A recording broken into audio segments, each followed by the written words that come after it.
चट्टानें। सभी को मेरा नमस्कार।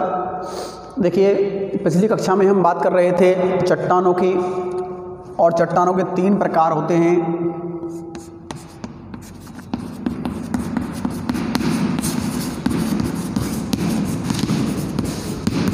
तीन प्रकार।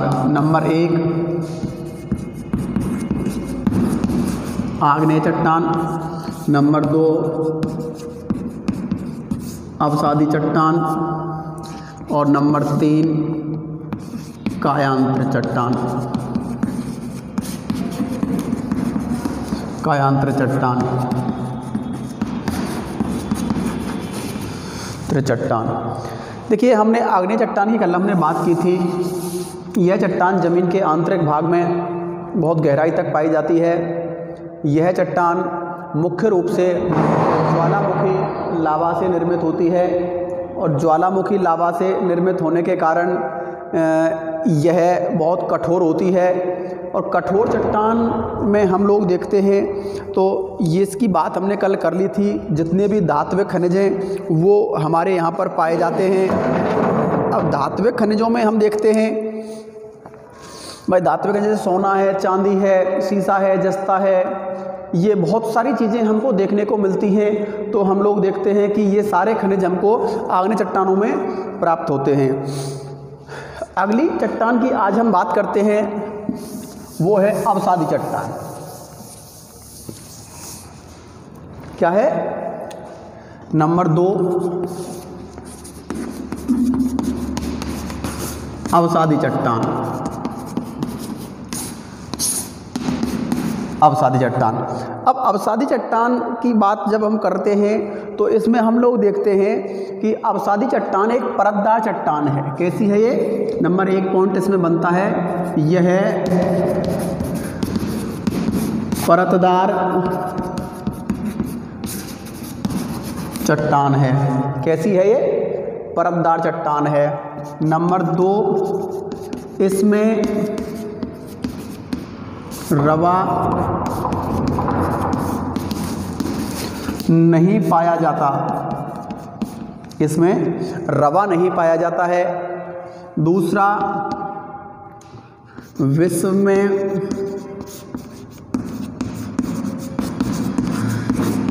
जितने भी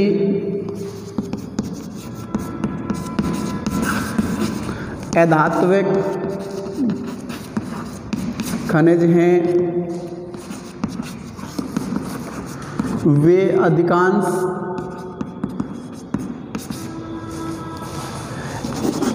इन्हीं चट्टानों में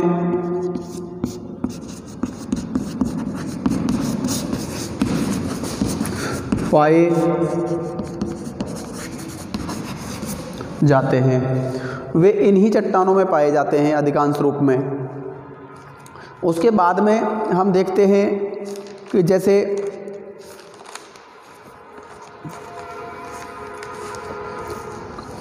यानी कि अपर्दनात्मक जो चीज़ें होती हैं, कोई भी चीज़ का जैसे अपर्दन हुआ और अपर्दन हो के वह सामग्री एक स्थान से उठकर दूसरे स्थान पर पहुंच गई, तो वहाँ पर जो चूना पत्थर है, जो भी है वो जमाव होगा, वो क्या होगा? वो अवसादी चट्टान होगा। यानी कि अवसाद के रूप में जो चीज़ जमा होती है वह अवसादी चट्टान का रूप धारण करती है। मान लो आग्नेय चट्टान ही है। अब आग्नेय चट्टान बहुत कठोर होती है, और आग्नेय चट्टान के आपसी घर्षण से या आग्नेय चट्टान के अपर्दन से, अपक्षय से जब एक मलबा, इसका चूना, जो भी कुछ माल है, अवसाद है, वो बह के जाता है या नीचे कहीं आता है, तो वो जहाँ भी जमा होगा वो क्या एक परत के रूप में जमा होगा, और वो क्या कहलाएगी? धीरे धीरे वो कठोर हो जाएगी, और कठोर होने के बाद वो अवसादी चट्टान के रूप में परिवर्तित हो जाती है। उन्हें अवसादी चट्टान कहते हैं। यानी अपर्दनात्मक साधनों जैसे हवा, पानी, हिमनद द्वारा लाए गए तलछट अवसाद के निक्षेपों से निर्मित होने के कारण इन्हें अवसादी चट्टान या तलछटी चट्टान कहा जाता है। यानी कि यह हवा, पानी, हिमनद द्वारा बहाकर लाए गए अवसाद बहाकर लाए गए अवसाद के जमा होने से अवसादी चट्टान बनती है। यह तलछटी चट्टान भी कहलाती है। क्या कहलाती है? तलछटी चट्टान भी इसे कहते हैं। अगला आता है, इन चट्टानों में जीवावशेष पाए जाते हैं। इन चट्टानों में क्या पाया जाता है? चट्टानों में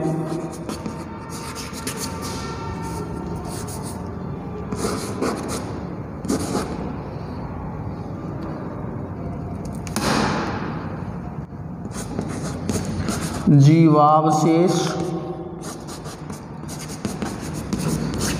पाए जाते हैं। इसमें क्या पाए जाते हैं?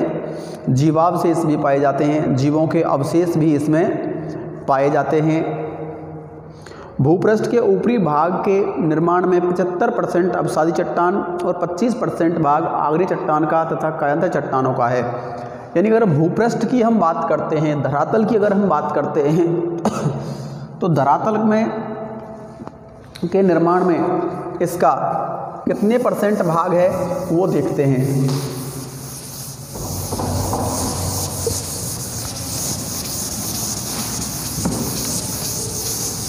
अवसादी चट्टान के बारे में बात चल रही है, नोट करते जाइएगा। धरातल के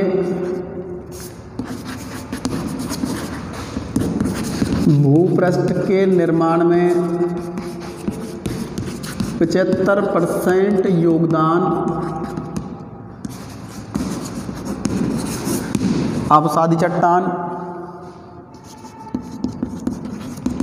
और 25%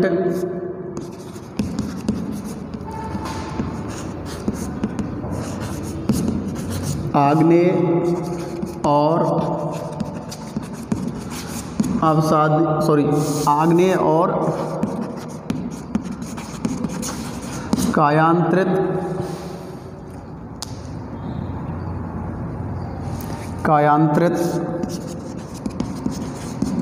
चट्टानों का है।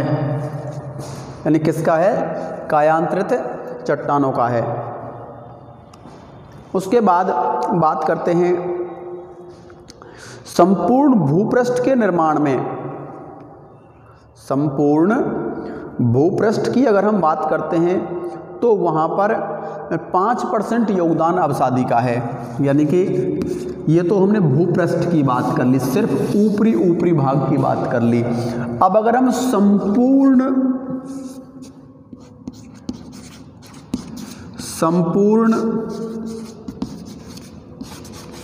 भूपृष्ठ के निर्माण में, संपूर्ण भूपृष्ठ के निर्माण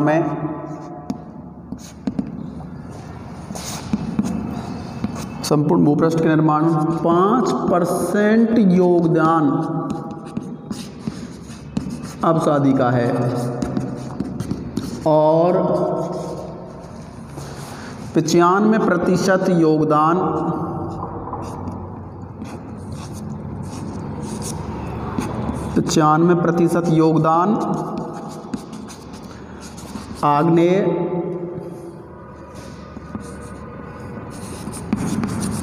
आग्नेय और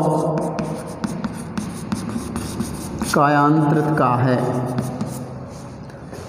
आग्नेय और कायांतरित। तो अपने आप में हम देखते हैं कि अगर हम भूपृष्ठ की बात करते हैं तो भूपृष्ठ में अवसादी का 75% योगदान है और मात्र 25% आग्नेय और कायांतरित चट्टानों का है। लेकिन संपूर्ण भूपृष्ठ की बात करते हैं हम, संपूर्ण धरातल की बात करते हैं तो हम देखते हैं कि 5% योगदान ही मात्र अवसादी का है और आग्नेय और कायांतर चट्टानों का पूरा का पूरा 95% तक भाग माना जाता है।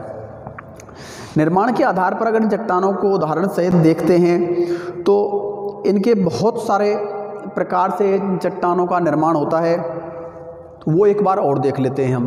अवसादी चट्टान किन किन चीज़ों से बनती है, कौन कौन सी ऐसी चीज़ें हैं जिनसे अवसादी चट्टान बनती है और वो कौन कौन सी उदाहरण अवसादी चट्टान के रूप में हम देखते हैं। नंबर 1, चट्टान चूर्ण से निर्मित।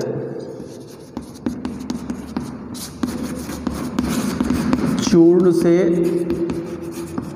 निर्मित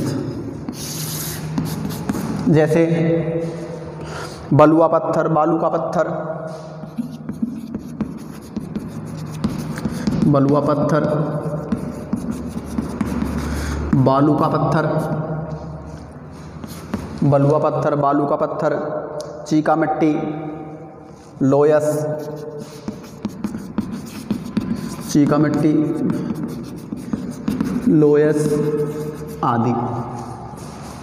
दूसरा बनता है हमारा जैविक तत्वों के निक्षेप से। जैविक तत्वों के निक्षेप से इससे कौन कौन सी चीज़ें बनती हैं, जैसे चूने का पत्थर, कोयला, पीट, चूने का पत्थर, कोयला आदि, ये जैविक तत्वों के निक्षेप से बनती हैं। फिर रासायनिक तत्वों द्वारा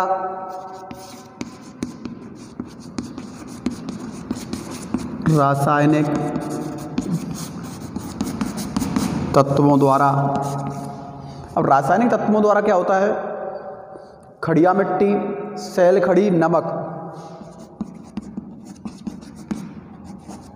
खड़िया मिट्टी, सैल खड़ी, सैल आदि। वायु द्वारा लाई गई तलछट, वायु द्वारा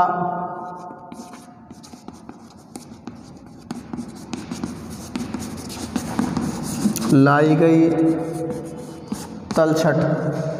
अब वायु द्वारा जो लाई गई तलछट है उससे क्या क्या बनता है वो देखते हैं। तो जैसे बालू का स्तूप, लोयस,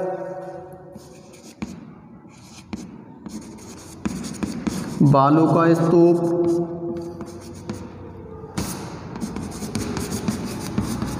लोयस आदि।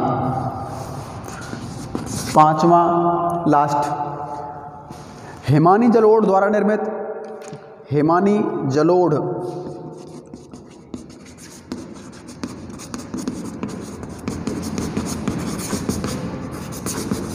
हिमानी जलोढ़ द्वारा निर्मित जैसे हिमोड, बोल्डर क्ले, हिमोड, बोल्डर क्ले आदि, ये होते हैं हिमानी द्वारा निर्मित। बोल्डर, हिमोड, क्ले, ये तलछट, हिमोड, ये सब अपने अवसादी चट्टान के ही उदाहरण हैं। फिर जमाव के आधार पर इन्हें कुछ अलग भागों में बांटा गया है, जैसे कांग्लोमरेट, सबसे बड़े अवसाद कांग्लोमरेट कहलाते हैं। क्या होता है कांग्लोमरेट?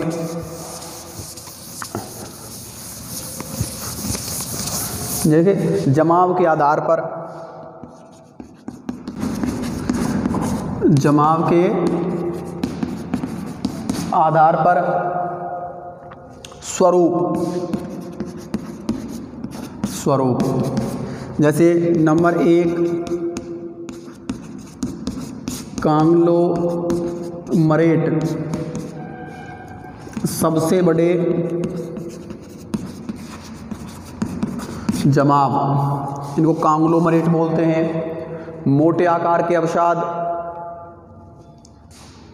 सबसे बड़े अवसाद। और अगला है संकोष्म, शंकोष्म, ये सबसे मोटे आकार के अवसाद, मोटे आकार के अवसाद। तीसरा बलुआ पत्थर, रेत के आकार का सर्वाधिक जमाव, बलुआ पत्थर रेत के आकार का जमाव। चौथा क्वार्टजाइट, सिल्कस्टोन, क्लंट। देखो क्वार्टजाइट,